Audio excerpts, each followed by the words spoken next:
Assalamualaikum warahmatullahi wabarakatuh.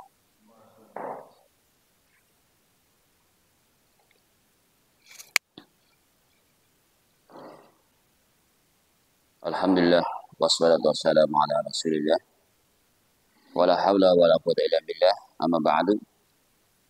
Kaum muslimin wal muslimat, jamaah salat subuh Masjid Imam Syafi'i rahimani wa rahimakumullah ajmain, dan juga seluruh pendengar dimanapun Anda berada. Semoga Allah Subhanahu wa taala memberkahi kita semuanya. Pada kesempatan yang baik ini, insyaallah kita akan melanjutkan pembacaan hadis tentang salat berjamaah, keutamaan salat berjamaah dan pentingnya salat jamaah ini. Masuk yang ke-28. Salat jamaah menjauhkan dari syaitan. Hal ini berdasarkan hadis Abu Darda dari Ma'dan ibni Abi Talhah al-Ya'muri berkata, qala li Abu Darda, telah berkata kepadaku Abu Darda. Dia bertanya kepadanya, aina maskanuka, di mana tempat tinggalmu? Qultu fi qaryatin duwaina himsa. Aku katakan, aku tinggal di sebuah desa dekat Hims, daerah Hims.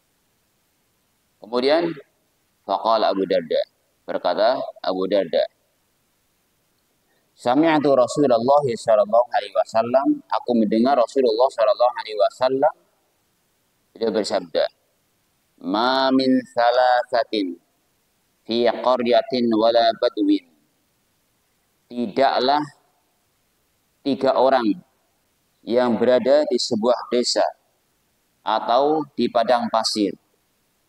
Ada 3 orang di sebuah desa atau padang pasir. Kemudian la tuqamu fihimus shalah. Kemudian di situ tidak didirikan salat berjamaah. Illa qad istahwadha 'alaihim syaitan. Kecuali di situ telah diliputi oleh syaitan, dikelilingi oleh syaitan, dikuasai oleh syaitan. Artinya ada 3 orang di sebuah desa, kok di situ tidak didirikan sholat berjamaah, maka syaitan telah menguasainya. Istahwada alaihim syaitan. Maka fa'alaikum bil jamaah, hendaknya kalian menegakkan sholat jamaah.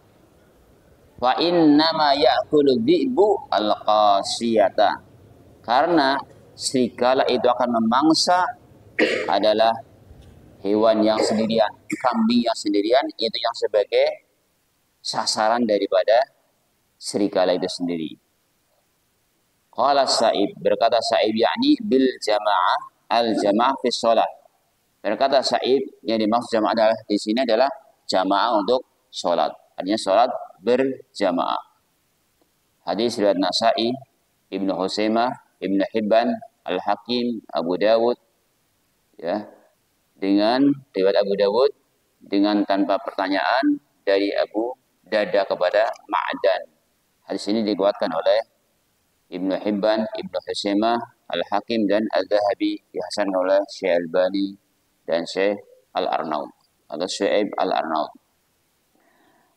Dari hadis yang mulia ini ada beberapa fawaid, ada beberapa faidah. Yang pertama, ancaman keras kepada orang yang meninggalkan sholat. Diancam merupakan ancaman yang keras bagi orang yang meninggalkan sholat jamaah.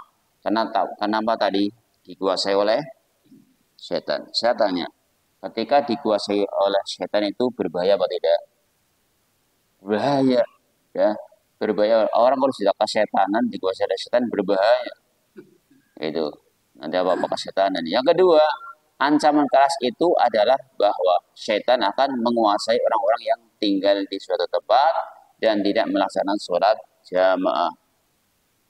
Maka ini perbuatan yang diancam. Kemudian yang ketiga, dalil bagi ulama yang mewajibkan sholat jamaah. Ini sebagai dalil bagi ulama yang mewajibkan sholat jamaah. karena dikuasai oleh setan. Yang keempat, setan selalu berusaha menyesatkan manusia sebagaimana serigala selalu berusaha memangsa kambing. Ini setan akan selalu berusaha menyesatkan. Ibaratkan serigala akan memangsa kambing ini. Yang kelima, setan akan menyesatkan manusia yang menyendiri dari jamaah kaum muslimin. Sebagaimana serigala akan memangsa kambing yang menyendiri dari rombongannya yang dijaga oleh pengembalanya. Ini pentingnya berjamaah. Kita ikut berjamaah, dijaga oleh Allah Subhanahu wa taala. Dengan ikut jamaah, kita dijauhkan dari syaitan. Dengan kita mendirikan salat jamaah di sebuah desa ini, maka akan dijaga dari godaan syaitan, tidak dikuasai oleh syaitan. Makanya saya sering mendengar pesan dari ayah saya sendiri ketika di samping rumah ayah itu mendirikan masjid, dipesan, nanti kalau kamu mendirikan sholat atau mendirikan masjid, jangan sampai tidak untuk sholat jamaah. Ya, nanti kalau nggak untuk sholat jamaah kan dosa. Ya, seluruh warga ini akan dosa kalau untuk sholat jamaah. Dipesan oleh kiainya itu. Jadi itu selalu disampaikan. Nah, ini berdasarkan hadis Nabi Sallallahu Alaihi Wasallam tadi, kalau tidak didirikan sholat jamaah kan dosa.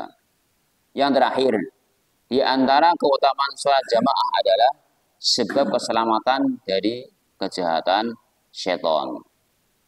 Jadi dengan diadakan sholat jamaah, keselamatan dari kejahatan syaitan. Ya, inilah sedikit penjelasan tentang hadis yang agung ini.